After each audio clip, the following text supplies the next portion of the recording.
Once upon a time, not so long ago, in a small town nestled between rolling hills and whispering trees, lived a young boy named Ali.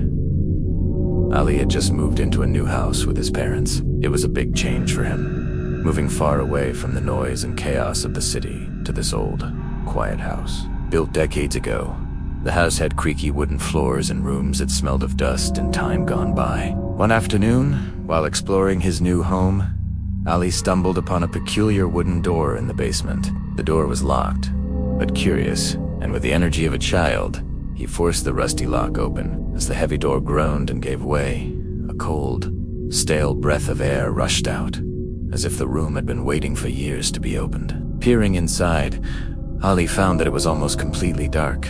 His flashlight revealed broken chairs, cobwebs, and rotting boxes, relics of a forgotten time. But in the far corner, something stood shrouded under a large cloth. Intrigued, Ali pulled the cloth down, coughing as dust filled the air. Beneath it was a tall, ornate mirror with a cracked surface and a golden frame that glistened faintly in the dim light. The glass was smoky, but Ali could still faintly see himself staring back. His reflection distorted as if through a veil, but for some reason, the mirror sent shivers down his spine. It felt out of place, as though it didn't belong here, or worse, as if it didn't want to be found.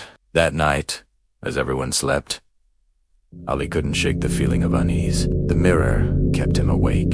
He couldn't stop thinking about the cold, dead air in that room and the feeling he got when he looked into its depths. So he got out of bed, crept downstairs, and stood before it in silence. At first, it looked normal. Just his reflection stared back, mimicking his every move, but then his reflection waved. Just a fraction of a second slower than he did. Ali froze, his mouth feeling suddenly dry. He waved again, and his reflection mimicked him again, lagging behind. Nervously, Ali whispered, "Maybe I'm just tired. It's nothing." But deep down, he knew it wasn't normal. The following nights grew worse. Sometimes his reflection blinked when he didn't. Sometimes it smiled while his own lips remained still. Once Ali looked away from the mirror, but when he glanced back, the reflection hadn't turned with him. It was still staring directly at him, with wide, unblinking eyes. Ali stumbled back, his heart racing. He tried to tell his parents, but they only laughed. "It's just your imagination, Ali. Stop watching those horror movies," his mom said, pulling him what he saw. Determined to uncover the truth, Ali decided to record the mirror with his phone. He stood there 4 minutes just staring at his reflection.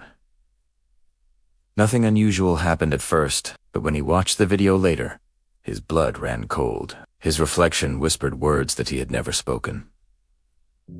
"Let me out. Help me," it rasped. Then again, louder, "Switch places with me." The reflection was moving its lips, while Ali had been standing completely still. That night, Ali lay in bed trying to sleep, but the mirror kept him awake. He heard faint tapping sounds like nails scratching against glass. It was coming from the basement. Fear gnawed at him. The next day, he told his parents again, but they just shook their heads and left for work. He was on his own. Finally, he couldn't bear the fear any longer. He would smash the mirror and end this nightmare. Taking a hammer from the garage, Ali went downstairs. The basement was colder than ever. His breath hung in the air like a ghost. The mirror stood waiting in the dark, but when he stepped closer, his reflection wasn't him anymore. It was grinning. Its eyes were unnaturally wide and glowed faintly, and its hands pressed against the inside of the glass as if it wanted to break through. Ali dropped the hammer and backed away, stumbling over something in the darkness. The floorboards creaked ominously. Suddenly, he felt cold hands grab his shoulders from behind. Turning, he saw the mirror.